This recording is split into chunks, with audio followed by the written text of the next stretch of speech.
दोस्तों, जैसा कि आप जानते हैं, सक्षमता परीक्षा 1 में जो सफल शिक्षक हुए उनकी काउंसलिंग लगभग 1.5 महीने चली और उसके उपरांत दोस्तों एक लंबे संघर्ष के बाद कमेटी की रिपोर्ट प्रकाशित की गई। शिक्षा विभाग की तरफ से शिक्षा मंत्री ने ये प्रकाशित किया, माननीय मुख्यमंत्री के हस्ताक्षर के उपरांत।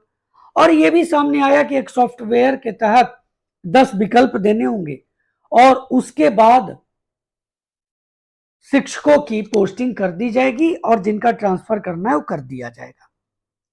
अब आप सोचिए कि उन शिक्षकों के लिए तो भारी टेंशन हो गया जिनकी काउंसलिंग ही नहीं हुई, बहुत से ऐसे कारण हुए।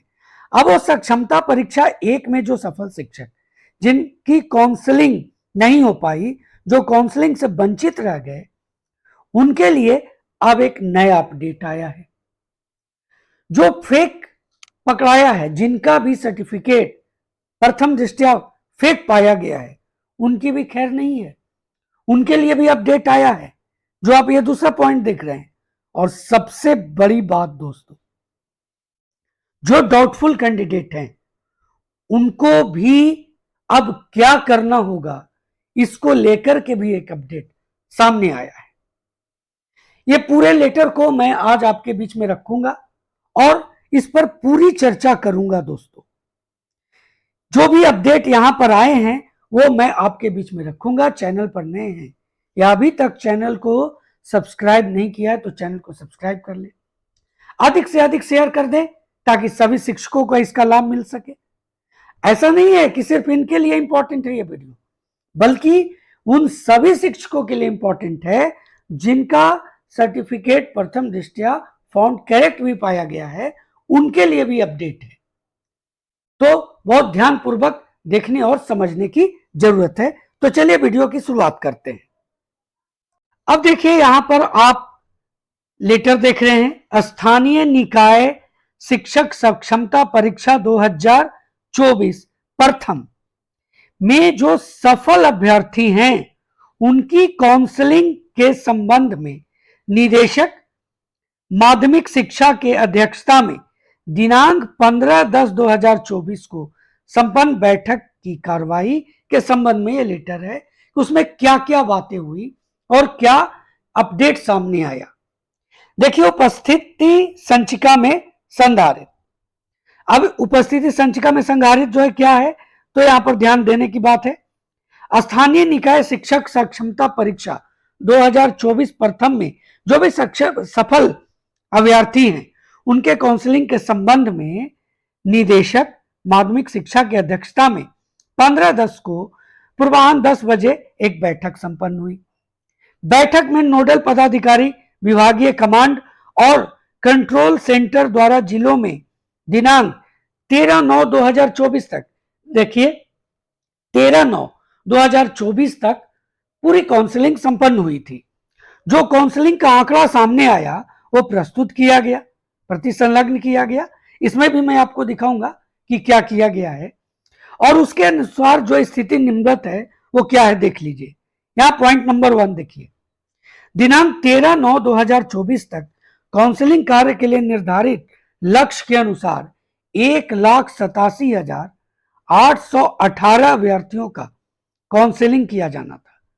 निर्धारित लक्ष्य के सापेक्ष में 1,84,452 अभ्यर्थी उपस्थित हुए और शेष 3,366 जो अभ्यर्थी थे वो अनुपस्थित रहे। अब आगे देखते हैं, जो पॉइंट नंबर 2 है वो क्या है कि उपस्थित जो 1,84,452 अभ्यर्थी थे उसमें से 1,73,527 अभ्यर्थियों की काउंसलिंग हो पाया और शेष 10,925 अभ्यर्थियों की काउंसलिंग नहीं हो पाया। यानी जिनका नहीं हो पाया है उसका आंकड़ा है 10,925, जिसके कारण सहित विवरण निम्नवत है। यहां पर देख लीजिए, वो भी मैं आपको यहां दिखाता हूं। समझने की बात है, इसलिए एक एक बात पर हम लोग को चर्चा करना जरूरी है। वीडियो थोड़ा सा बड़ा होगा पर उससे घबराने की जरूरत नहीं है, समझना जरूरी है। देखिए, बायोमेट्रिक सत्यापित परंतु आधार नहीं 10,219। आधार सत्यापित परंतु बायोमेट्रिक नहीं, यह है नंबर 32। ना आधार ना बायोमेट्रिक सत्यापित, यह है 239। बायोमेट्रिक एवं आधार सत्यापित परंतु मोबाइल न रहने के कारण ओटीपी नहीं गया, ऐसे 311 अभ्यर्थी हैं। बायोमेट्रिक एवं आधार सत्यापित परंतु प्रमाण पत्र सत्यापन लंबित, ऐसे 124 हैं। अब तीसरे पॉइंट को देख लीजिए। तीसरा पॉइंट क्या है कि दिनांक 13/9/2024 तक जिन 1,73,527 अभ्यर्थियों की काउंसलिंग हुआ, उनमें से कुल 1,39,634 शिक्षक अभ्यर्थियों की काउंसलिंग सफलतापूर्वक हो गया है। यानी उनका क्या पाया गया है, उनका सीधे सीधे लिखा गया है फाउंड करेक्ट। ये आप अगर आप करवाए होंगे तो ये आप इससे वंचित नहीं होंगे, ये आप देख रहे होंगे। लेकिन बाकी जो शेष, यहां पर ध्यान दीजिए, 33,893 अभ्यर्थियों की काउंसलिंग कार्य सफल नहीं हो पाया है। यह भी आंकड़ा समझने की जरूरत है। अब यहां पर पॉइंट नंबर 2 देखिए। एक का 3 पॉइंट मैंने आपको बताया, अब दूसरे पॉइंट पर आते हैं। उपरोक्त के संदर्भ में बैठक में उपस्थित बिहार विद्यालय परीक्षा समिति के पदाधिकारियों, विभागीय पदाधिकारियों एवं समिति द्वारा चयनित परीक्षा एजेंसी के प्रतिनिधियों के साथ व्यापक विचार विमर्श उपरांत सर्वसम्मति से निम्नांकित निर्णय लिया गया। तो इसमें जो पहला है, ऐसे 3366 शिक्षक अभ्यर्थी जो काउंसलिंग में अनुपस्थित रहे और उन्हें काउंसलिंग हेतु पुनः अवसर प्रदान किया जाए। साथ ही 124 ऐसे शिक्षक अभ्यर्थी जिनका बायोमेट्रिक एवं आधार सत्यापित होने के बावजूद प्रमाण पत्रों का सत्यापन नहीं हो पाया है, को भी काउंसलिंग हेतु पुनः अवसर प्रदान किया जाए। तो ऐसे जो 3366 और 124 शिक्षक अभ्यर्थियों के लिए एक बहुत बड़ा अपडेट है। इसी में अगर नेक्स्ट पॉइंट की तरफ बढ़े तो यहां पर देखिए, ऐसे 311 शिक्षक अभ्यर्थी जिनका बायोमेट्रिक एवं आधार दोनों सत्यापित हुआ परंतु मोबाइल नहीं रहा, जिसके कारण उन्हें ओटीपी नहीं गया, इसमें काउंसलिंग से वो वंचित रह गए, तो उन्हें पुनः अवसर प्रदान किया जाए। तो उनके लिए भी एक बड़ा अपडेट है ये 311 शिक्षक अभ्यर्थियों के लिए। ऐसे 32 शिक्षक अभ्यर्थी जिनका आधार सत्यापित हुआ परंतु बायोमेट्रिक नहीं हुआ तथा 239 ऐसे शिक्षक अभ्यर्थी जिनका ना तो आधार और ना बायोमेट्रिक सत्यापित हुआ के संबंध में बिहार विद्यालय परीक्षा समिति से मंतव्य प्राप्त होने पर निर्णय लिया जाएगा। यानी ऐसे 32 और 239 ये जो शिक्षक अभ्यर्थी हैं, इनको थोड़ा वेट करना होगा। शिक्षा विभाग और बिहार विद्यालय परीक्षा समिति आपस में बैठेगी और इन पर निर्णय लेगी।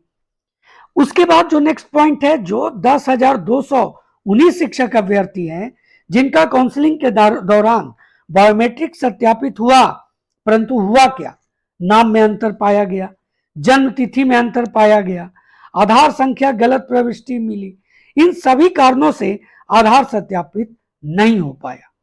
तो इनके संबंध में क्या क्या निर्णय लिया गया है, तो ये बड़ी संख्या है, तो इनके लिए भी अपडेट है। यहां पर देखिए नंबर 1, ऐसे शिक्षक अभ्यर्थी जिनका नाम, जन्म तिथि, लिंग, आधार संख्या एवं मोबाइल नंबर में परिवर्तन कराना है, वे इस हेतु अपने आवंटित जिला, जो उन्हें जिला आवंटित हुआ सक्षमता परीक्षा के दौरान, जिला शिक्षा पदाधिकारी को एक आवेदन देंगे।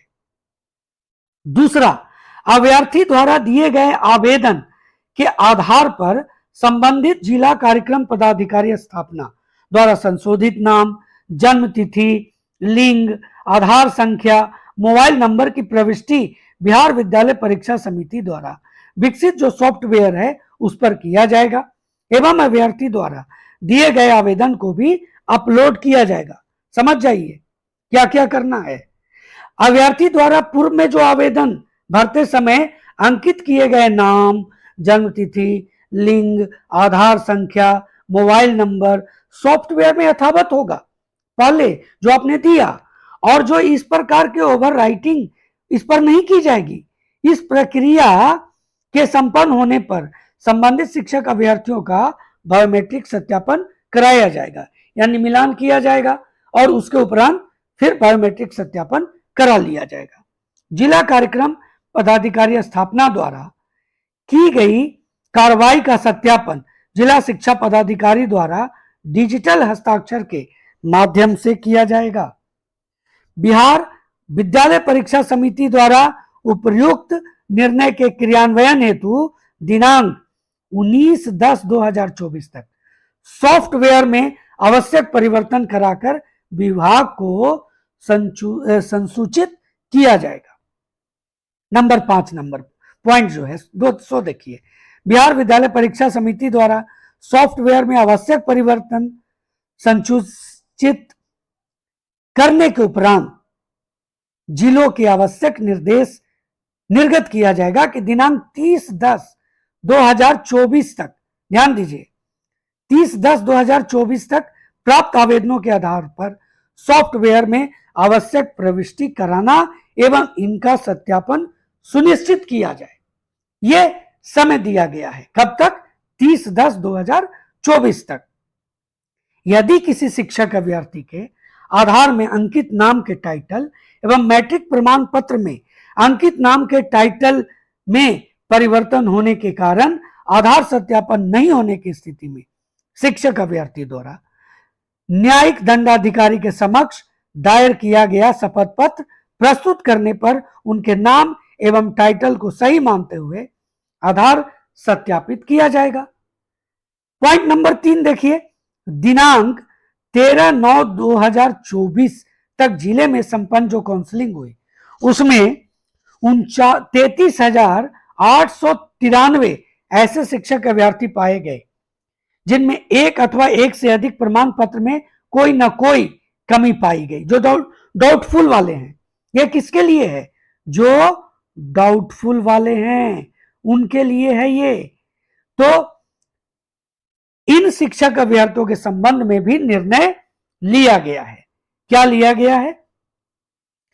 ऐसे 96 शिक्षक अभ्यर्थी जिनका प्रमाण पत्र प्रथम दृष्टया, मैंने दूसरा पॉइंट जो दिया था, फेक पाया गया है, की सूची निकालकर मुख्यालय स्तर से गठित समिति द्वारा इन प्रमाण पत्रों की सत्यता की जांच कराई जाएगी एवं फलाफल से शिक्षक अभ्यर्थी से संबंधित निदेशालय को अवगत कराया जाएगा। संबंधित निदेशालय द्वारा अग्रेतर कार्रवाई की जाएगी।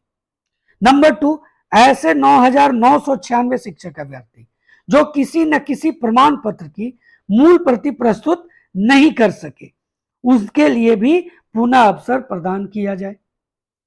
ऐसे 23,801 शिक्षक अभ्यर्थी जिनका एक या एक से अधिक प्रमाण पत्र संदिग्ध पाया गया है, ऐसे शिक्षकों के लिए यानी शिक्षक अभ्यर्थियों के लिए सही प्रमाण पत्र अपलोड करने तो बिहार विद्यालय परीक्षा समिति द्वारा जो सॉफ्टवेयर बनाया जाएगा उसमें विकल्प प्रदान किया जाएगा।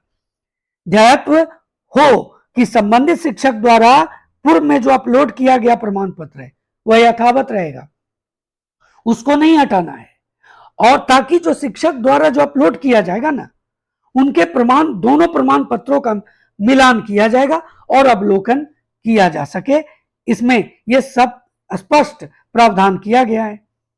उपरोक्त सभी कार्रवाई संपन्न होने के उपरांत इन शिक्षक अभ्यर्थियों के काउंसलिंग हेतु तिथि एवं स्लॉट का निर्धारण अलग से संसूचित किया जाएगा, यानी ये डेट निर्धारित होगा कि आपका पुनः काउंसलिंग कब कराया जाए। आगे देखिए, ये भी इस लेटर में जो जैसा कि आप जान रहे हैं संलग्न किया गया, analysis of verified documents till 13/9/2024 final. इसमें क्या क्या है? जो अलॉटेड डिस्ट्रिक्ट आपका मिला है वहां पर क्या स्थिति है, जो टारगेटेड कैंडिडेट्स थे यानी जो भी सफल कैंडिडेट थे उनका यहां पर नंबर दिया गया है। कैंडिडेट्स मार्क्ड प्रेजेंट जो प्रेजेंट हुए, काउंसिल कैंडिडेट जिनका काउंसलिंग हुआ उसकी संख्या दिया हुआ है। फिर candidates whose all documents found, जिनका सभी डॉक्यूमेंट्स पाया गया, उसकी संख्या दिया हुआ है। कैंडिडेट हुज वन और मोर डॉक्यूमेंट्स हैव सम इश्यूज, जिन्हें डाउटफुल में रखा गया, वो यहां संख्या दिया हुआ है जिला वाइज। उसके बाद परसेंट के रूप में यहां पर दिया गया है कि कितने परसेंट इसमें इस तरह के हैं। और उसके बाद है प्राइमा फेसी फाउंड फेक, जो फेक कैंडिडेट पाए गए हैं वो ये संख्या दिया गया है सभी जिलों का। उसके बाद आप देख लीजिए did not produce original copy, जो ओरिजिनल कॉपी नहीं दे पाए उनकी संख्या यहां पर जिला वाइज दिया हुआ है। उसके बाद डाउटफुल वाले, जिनका किसी न किसी तरह का स्पेलिंग मिस्टेक या कुछ अन्य तरह की समस्या, पिता का नाम, पति का नाम, खुद का नाम में प्रॉब्लम, ये डाउटफुल कैंडिडेट का भी संख्या दिया गया है। और इन सब की काउंसलिंग के लिए एक डेट निर्धारित की जाएगी। दोस्तों, इस तरह से मैंने आज सक्षमता परीक्षा 1 में सफल शिक्षकों के काउंसलिंग से वंचित शिक्षकों के लिए जो अपडेट था वो आपके बीच में रखा। फेक सर्टिफिकेट जो प्रस्तुत किए हैं उनके लिए भी जो अपडेट था वो भी मैंने आपके बीच में रखा।